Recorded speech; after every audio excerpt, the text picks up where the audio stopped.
প্রধানমন্ত্রী ও সংসদ নেতা তারেক রহমান বলেছেন, সংসদকে জাতীয় সমস্যা সমাধানের কেন্দ্রবিন্দুতে পরিণত করা হবে। অন্যদিকে বিরোধী দলীয় নেতা বলেছেন, এই সংসদের কাছে মানুষের প্রত্যাশা ন্যায় বিচার। অধিবেশন শুরু হয় স্পিকারের আসন শূন্য রেখেই। প্রধানমন্ত্রীর সভাপতি হিসেবে ডক্টর খন্দকার মোশাররফ হোসেনের নাম প্রস্তাব করলে তার সভাপতিত্বে শুরু হয় কার্যক্রম। মেজর হাফিজ উদ্দিন আহমেদকে স্পিকার ও ব্যারিস্টার কায়সার কামালকে ডেপুটি স্পিকার হিসেবে নির্বাচিত করেন সংসদ সদস্যরা, জানাচ্ছেন সেলিম মালিক। ফলের নির্যাস ও দুধের সমন্বয়ে পোলার টর্নেডো গ্রিন অ্যাপল আইসক্রিম। মন ভালো থাক। সভাপতির আসন শূন্য রেখেই শুরু হয় ত্রয়োদশ সংসদের প্রথম অধিবেশনের প্রথম দিন। পবিত্র কুরআন তেলাওয়াতের পর অধিবেশনের শুরুতে স্বাগত বক্তব্য রাখেন প্রধানমন্ত্রী তারেক রহমান। এ সময় সভাপতির নাম ঘোষণা করেন তিনি। নির্বাচিত জাতীয় সংসদ সদস্য জনাব ডক্টর খন্দকার মোশাররফ হোসেনের নাম প্রস্তাব করছি। মাননীয় সভাপতি। পরে ডক্টর খন্দকার মোশাররফ হোসেনের সভাপতিত্বে শুরু হয় পরবর্তী কার্যক্রম।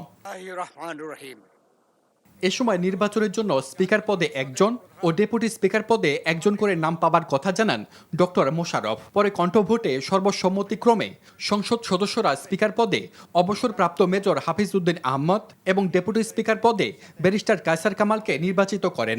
চিত্রে শপথ করিতেছি যে পরে স্পিকার ও ডেপুটি স্পিকারকে শপথ বাক্য পাঠ করান রাষ্ট্রপতি মোহাম্মদ শাহাবুদ্দিন।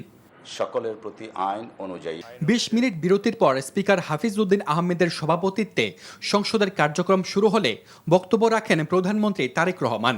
মাননীয় সদস্য জনাব হাফিজ উদ্দিন আহমদ বীর বিক্রম জানিয়েছেন যে তিনি নির্বাচিত হলে জাতীয় সংসদের স্পিকার হিসাবে দায়িত্ব পালন করতে সম্মত রয়েছেন।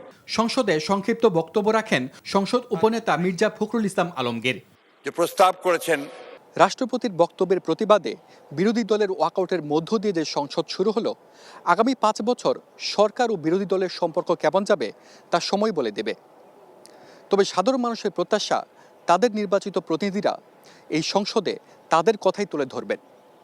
সেলিম মালিক, এনটিভি নিউজ, ঢাকা।